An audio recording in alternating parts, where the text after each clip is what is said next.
اور دوسرا اللہ کے ولیوں کا دشمن، اللہ کے ولیوں سے بغض رکھنے والا، اللہ کے ولیوں کے ساتھ اپنے اندر کدورت رکھنے والا۔ تو سامنے احتشام، جن بزرگوں کا ہم ذکر کرتے ہیں، جن اللہ والوں کی ہم بات کرتے ہیں، وہ سارے کے سارے حقیقتاً لفظ ولی پچھلے جمعہ المبارک میں ہم نے اس کی وضاحت کی تھی، وہ اس کے مصداق ہو جاتے ہیں۔ پھر جو اس کے مصداق ہو جاتے ہیں ان سے اللہ کرامات کا ظہور فرماتا ہے، ان سے کرامتیں ہوتی ہیں۔ صحابہ سے لے کر صالح ایمان والوں تک، اللہ کے ولیوں تک، صحابہ کرام علیہم رضوان سب سے بڑے ولی صحابہ کرام تھے۔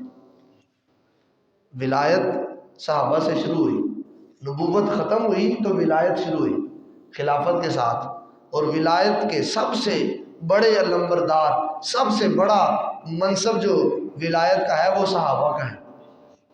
صحابہ سے بڑھ کر ولی کوئی بھی نہیں ہے۔ اللہ کا دوست، ولی مانا اللہ کا دوست، صحابہ سے بڑھ کر کوئی بھی نہیں ہے۔ صحابہ سے کرامات ہوئی۔ حضرت سیدنا، کرامت کا مطلب یہ ہے، کرامت اور معجزے کا ایک ہی مطلب ہے، صرف شخصیت میں تبدیلی ہے۔ کرامت بھی وہی ہے اور معجزہ بھی وہی ہے، یعنی ایسا کام جس کو عقل تسلیم نہ کرے،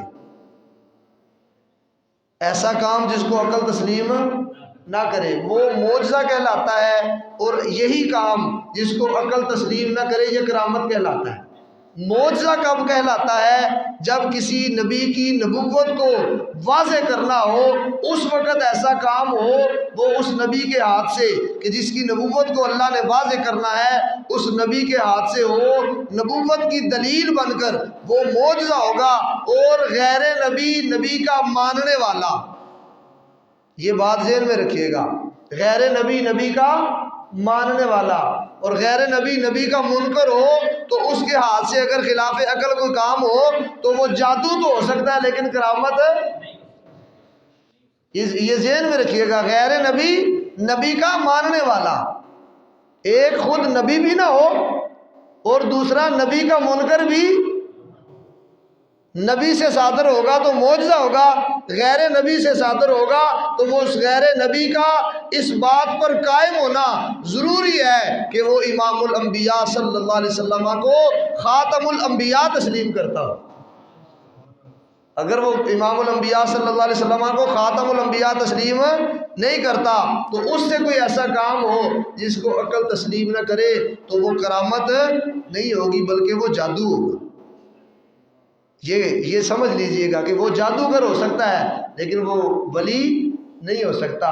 ولی بننے کے لیے اتبعونی، مصطفیٰ صلی اللہ علیہ وسلم کی اتباع، حضور کی اتباع نہیں ہے تو پھر ولی بھی۔ تو عرض کر رہا تھا کہ معجزہ اور کرامت دونوں ایک ہی چیز ہے۔